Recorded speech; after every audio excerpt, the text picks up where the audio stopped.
Oh, okay. But I guess I'm trying to wrestle with morality, and I'm trying to find it in the Torah.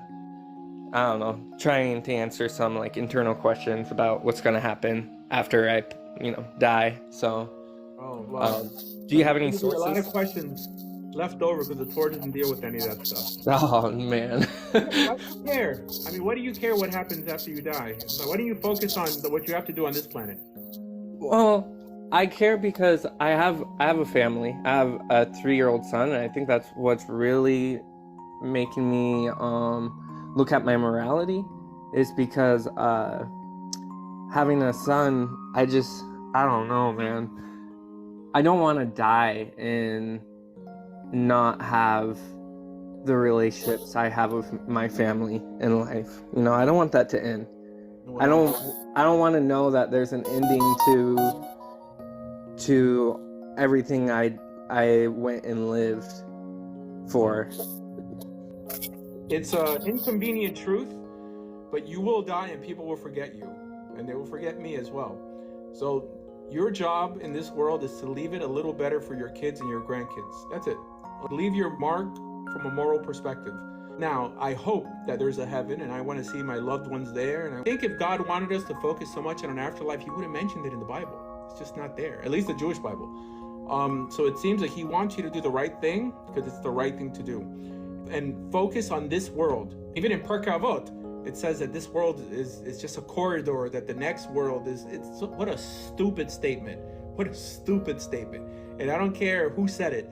The idea that the next world is the real world, that's what gets people to blow themselves up. It's so stupid. You have to focus on this world, people. Like, if that was such a true statement, God would have mentioned it. God says that all this stuff, the secret stuff, for sure, the afterlife is probably number one on supposed secrets. That's for him. And only what he has revealed is for us and our children to do.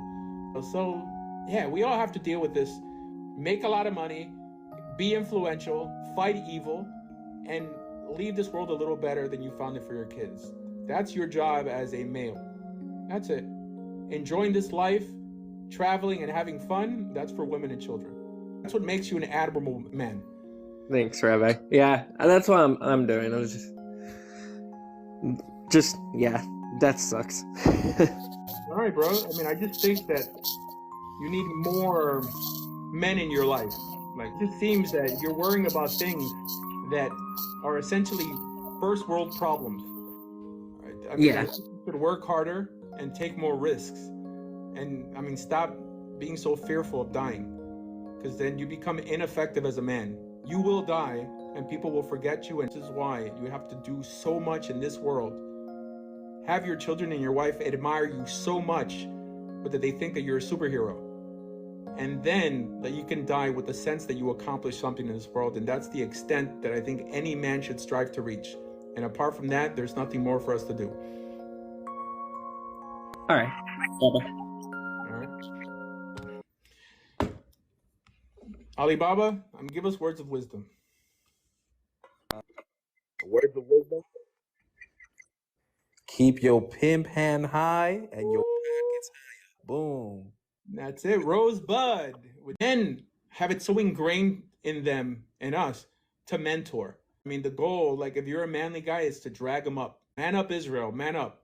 Cowardice is something that shouldn't exist in the religious world. The Christians that I miss, like, are those who abandoned everything they knew and they went to free their holy land from invaders.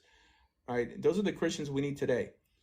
And the Jews we miss are the ones who went up against the Romans. But now it's like, to be religious means that you're docile. This is why the last thing we need is more women clergymen. That's the last thing we need.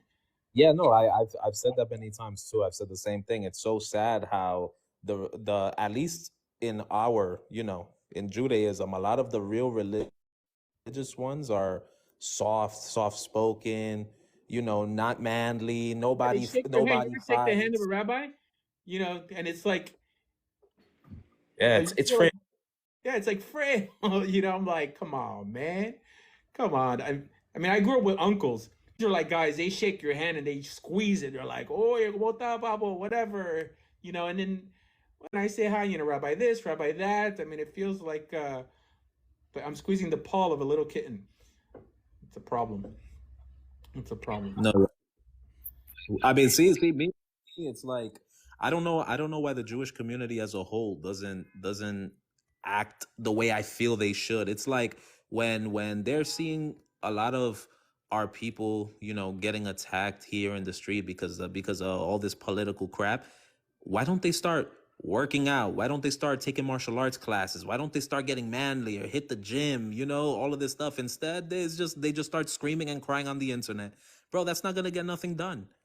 Nothing has ever been done by going on the internet and crying and looking extra feminine. Oh, stop hurting us. No, that's not gonna get nothing done. You're making yourself look more like prey. That's what's up.